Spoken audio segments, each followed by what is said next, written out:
Two of the largest reservoirs in the United States are now operating outside the conditions they were engineered for at the same time. Lake Powell upstream, Lake Mead downstream, built to stabilize the Colorado River, designed around 20th century flow averages, structured with operating margins meant to absorb drought cycles. But those margins were never modeled for prolonged multi-year deficits affecting both basins simultaneously. Right now, both reservoirs are hundreds of feet below full pool. Both are closer to minimum power thresholds than their designers ever expected to see for extended periods. And when a two-reservoir system drops together instead of alternating recovery cycles, the engineering math begins to change. From above, nothing looks catastrophic. Water still fills the canyons. Hoover Dam stands immovable. Glen Canyon Dam continues releasing water downstream. Turbines still spin. Power is still generated. But the numbers tell a different story. And in this system, the numbers matter more than the shoreline. Lake Powell at full pool stands at elevation 3,700 feet above sea level. Lake Mead at full pool reaches 1,229 feet. Those elevations were not aesthetic targets. They were operating assumptions. They represent maximum hydraulic head, optimal turbine efficiency, and full storage buffers. Today, both lakes sit dramatically below those marks. Not briefly, not seasonally, but across consecutive years. And that is where this stops being about optics and starts being about design limits. When Hoover Dam was authorized in the 1920s, engineers relied on flow measurements from the early 20th century, a period we now know was unusually wet. Average annual flow estimates of the Colorado River were calculated around 15 million acre-feet per year. Those figures shaped everything: interstate allocation agreements, reservoir sizing, turbine placement, and long-term expectations for reliability. When Glen Canyon Dam was built decades later to create Lake Powell, it reinforced that same logic. Powell would act as the upper basin's primary storage buffer. Mead would serve the lower basin. The two reservoirs were engineered to operate together, not in isolation. And most importantly, they were designed around the assumption that wet years would periodically refill what drought years removed. That assumption is now under pressure. Over the past 2 decades, the Colorado River Basin has experienced one of the driest extended periods in at least 1,200 years, based on tree ring reconstructions. Temperatures have risen, soil moisture deficits have increased, evaporation demand has intensified. Snow still falls in the Rockies, but what happens to that snow has changed. And that's where the real shift begins. Snowpack is often reported in terms of snow water equivalent, how much liquid water is stored within the snow, but snowpack alone no longer guarantees runoff. Warmer spring temperatures cause earlier melt. Dry soils absorb more of that meltwater before it ever reaches tributaries. Hydrologists call this reduced runoff efficiency. In simple terms, more of the water disappears before it gets to Lake Powell. That means a 110% snowpack year does not necessarily produce a 110% inflow year. The relationship between snowfall and reservoir recovery has weakened. At the same time, evaporation from the reservoirs themselves remains significant. These are massive surface areas in an arid climate. Warmer air increases vapor pressure deficit, the atmosphere's demand for moisture. The water cycle accelerates. None of this produces a dramatic single-year collapse. Instead, it creates a slow structural squeeze. And the squeeze becomes more visible when you understand how the two-reservoir system actually works. Lake Powell captures upper basin inflow first. It releases water downstream to Lake Mead according to multi-year operating agreements. Those releases are calibrated to maintain Mead above shortage thresholds while protecting Powell's own minimum power pool. But when Powell is already low, operators face a balancing act. Release too much water to support Mead, and Powell risks dropping toward its own minimum power threshold, around elevation 3,490 feet. Withhold too much water to protect Powell, and Mead declines faster, approaching its own minimum power pool near 950 feet. That tension did not define most of the system's early decades. There was more margin. Hydroelectric generation depends on hydraulic head, the vertical distance between the reservoir surface and turbine outflow. The greater the head, the more gravitational energy the water contains. As elevations drop, that energy decreases. Turbines still function, but efficiency gradually declines. More water must pass through the turbines to generate the same power output. That reduces flexibility. Hydropower from Hoover and Glen Canyon is not just about raw electricity volume, it's about grid stability.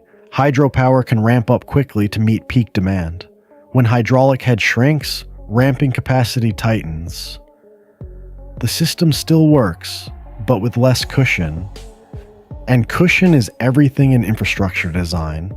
Now layer on allocation agreements. The Colorado River Compact divided water between upper and lower basin states based on early 20th century flow assumptions. Subsequent agreements layered additional obligations on top, but if long-term average flows are lower than originally estimated, then allocations collectively exceed sustainable supply during extended dry cycles. That forces negotiation. When Lake Mead drops below certain trigger elevations, shortage tiers activate. Arizona faces reductions. Nevada adjusts intake. California participates in conservation agreements. These are not emergency measures. They are structural recalibrations within a tighter operating band. The key question is whether this tighter band is temporary or permanent.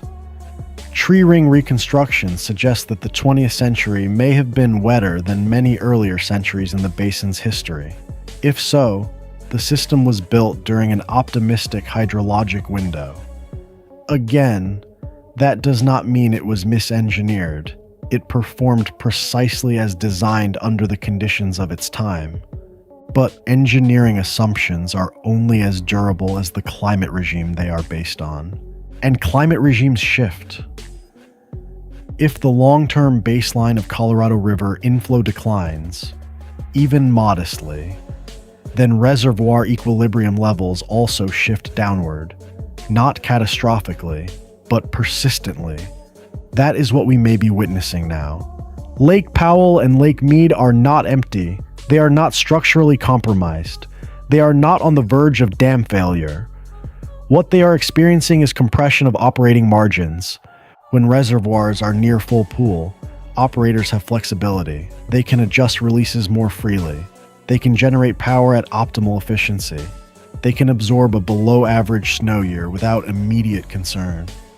When reservoirs operate closer to minimum thresholds, each additional foot of decline matters more. And that sensitivity changes behavior. It changes release timing. It changes conservation planning. It changes agricultural decision-making. It changes energy scheduling. It changes negotiation tone between basin states. The system behaves differently under compression.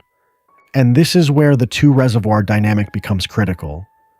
If one reservoir declines while the other remains strong, the stronger basin can buffer variability.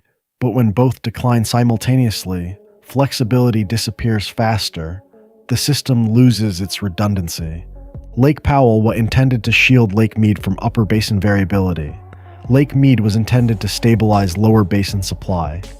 Together, they created a layered buffer. When both buffers thin at the same time, the margin between stable operation and threshold management narrows. This is not collapse, it is proximity. And proximity to thresholds changes operational psychology. Now consider this. Reservoirs do not need to reach dead pool to experience stress. Dead pool, the level at which water can no longer flow through the dam under gravity, is far below current levels. minimum power pool is also lower than today's elevations. But operating closer to those thresholds increases volatility. A moderately dry winter has greater impact when starting from a lower baseline. A heat wave that accelerates evaporation removes proportionally more storage when total volume is already reduced. Recovery becomes harder. Even strong snow years may not fully restore reservoir levels if runoff efficiency remains low and evaporation remains high. Instead of bouncing back to mid-range elevations, reservoirs may plateau at lower equilibrium points. That is the structural concern. Are we witnessing temporary variability within a stable envelope? Or are we observing the downward adjustment of the envelope itself?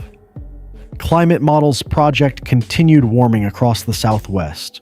Warmer temperatures increase evapotranspiration. Even if precipitation remains similar, effective runoff can decline. That suggests long-term average inflow may be lower than 20th century figures. If that holds, Lake Powell and Lake Mead may oscillate within a lower long-term range, not empty, not failing, but recalibrated. And recalibration demands adaptation.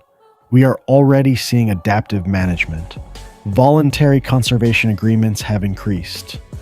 Release schedules have been revised. Basin states negotiate more frequently. Federal agencies adjust operating guidelines. The system is responding. The real story is not whether the dams stand, they do. The real story is whether the statistical assumptions embedded in their design still reflect hydrologic reality. Because if they don't, then the Colorado River system is no longer operating within the comfortable margins envisioned by its engineers. It is operating closer to its edges, and that edge is measurable in feet of elevation, in acre-feet of storage, in megawatts of generation capacity, in percentage of capacity relative to full pool. Numbers, not headlines. And that's why this matters. If you value clear, data-driven breakdowns of the forces shaping our planet, from tectonic strain to hydrologic systems like this one, this is exactly what we cover here on Strata Uncovered. Subscribe so you don't miss the next deep dive into the geology and infrastructure quietly shaping the modern world. Because these systems don't fail overnight. They shift slowly, and understanding that shift is the difference between reacting to headlines and recognizing structural change. Lake Powell and Lake Mead still hold vast volumes of water. They still generate power. They still support millions of people. But both are operating below the hydrologic assumptions that define their creation. The dams are standing, the turbines are spinning, the river is still flowing, but the margins are thinner. And in large engineered systems, thinner margins are where the real story begins. Because when margins shrink, the system stops behaving the way it used to. When Lake Powell was comfortably above 3,600 feet, operators could release water downstream without worrying about protecting turbine intake elevations. When Lake Mead hovered well above shortage tiers, allocation discussions were predictable. There was flexibility built into the system. That flexibility is narrower now. At lower elevations, every operational decision carries more weight. A 10-foot drop at Lake Mead does not just change the shoreline. It can move the reservoir closer to deeper shortage tiers written directly into interstate agreements. Those tiers are not theoretical. They are triggered by elevation thresholds measured in single feet. The same dynamic exists at Lake Powell. As elevation approaches the minimum power pool near 3,490 feet, the ability to release water aggressively to support Mead becomes constrained. Protecting generation capacity upstream limits flexibility downstream. That feedback loop becomes tighter as both reservoirs decline together, and that is what makes simultaneous low levels different from past drought cycles. Historically, one basin could absorb variability while the other stabilized. Recovery alternated, storage oscillated. The system had depth. Now both reservoirs are operating in reduced bands at the same time. That changes forecasting.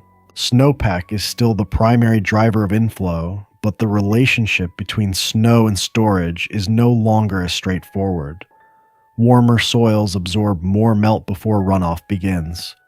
Earlier melt shifts peak flows. Higher temperatures increase evaporation once water reaches the reservoirs. Individually, each of those factors appears incremental. Together, they lower effective yield. Lower yield means reservoirs refill more slowly. Slower refill means recovery peaks may not reach prior midpoints. And if midpoints shift downward over multiple cycles, equilibrium shifts with them. This is the subtle distinction between drought and structural recalibration. A drought implies return. A recalibration implies adjustment. Lake Powell and Lake Mead still contain enormous volumes of water. They still support cities, agriculture, and power grids, but they are doing so closer to the statistical boundaries that define minimum operating confidence. Confidence in this system is measured in vertical feet. Full pool is not just aesthetic, it represents storage insurance. Each 100 feet below that mark represents millions of acre-feet no longer available as buffer. Buffer is what allows planners to absorb error. Without buffer, variability feels sharper. And that sharpness is what basin managers are navigating now. If several exceptionally wet winters were to occur consecutively, both reservoirs would rise substantially. That remains possible. The basin is not static, but the long-term trend since the early 2000s shows repeated declines punctuated by partial recoveries, not full restoration to late 20th century norms. That pattern is what analysts are watching, not the shoreline, not the headlines, the pattern. Because patterns determine whether this period will be remembered as a deep cycle within a stable system, or the beginning of a new hydrologic baseline. The dams are standing, the turbines are turning, the water is moving. But the statistical comfort that defined much of the 20th century is thinner, and when envelopes thin, the system still works. But it works with less room to be wrong.